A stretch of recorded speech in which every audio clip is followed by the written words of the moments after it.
вохӯрии гурӯҳи корӣ бо фаъолону намояндагони касбу кори гуногун дар толори мақомоти иҷроии ҳокимияти давлатии ноҳияи Шаҳринав бо иштироки намояндагони кумитаи оид ба корҳои дин, танзими анъана ва ҷашну маросимҳои миллӣ назди ҳукумати ҷумҳурии Тоҷикистон доир гардид. намояндагон зимни суханронияшон қайд намуданд, ки қарор доштани қонун дар бораи танзими анъана ва ҷашну маросимҳо дар ҷумҳурии Тоҷикистон, ки мазмун ва муҳтавои талаботи меъёрҳои қонуни мазкур ба таъмини се ҳадафи асосӣ, аз ҷумла баланд бардоштани сатҳи зиндагии мардум, гирифтани пеши роҳи хароҷоти зиёдатӣ ва исрофкорӣ дар ҷашну маросимҳо равона шудааст. риояи муқаррароти ин қонуни миллӣ ба беҳтар гардидани вазъи иқтисодиву иҷтимоии сокинони кишвар мусоидат намудааст, зеро то давраи қабули ин қонун бо сабаби густариши зоҳирпарастӣ, сатҳи пасти маърифати динӣ, тақлидкорӣ ва худнамоӣ, бисёр ҷашну маъракаҳои миллӣ ва маросимҳои динӣ бо сарфи хароҷоти бисёр ташкил карда мешуд, ки ин ҳолат ба манфиати шахсӣ ва оилавӣ зарари ҷиддӣ мерасонид. ҳангоми ворид шудани тағйири иловаҳо ба қонуни мазкур, мардуми сокини ноҳияи Шаҳринав қонуни мазкурро хуб ба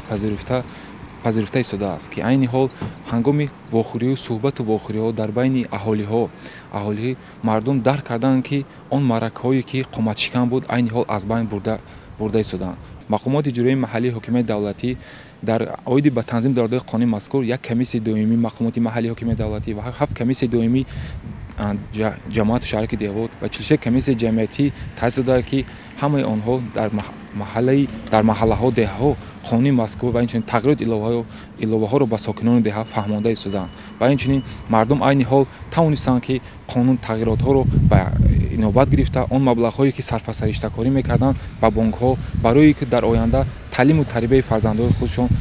пасандозҳо гузашта истоданд ва инчунин он маблағҳое ки сарф мекарданд хонаҳои худро обод карда истоданд.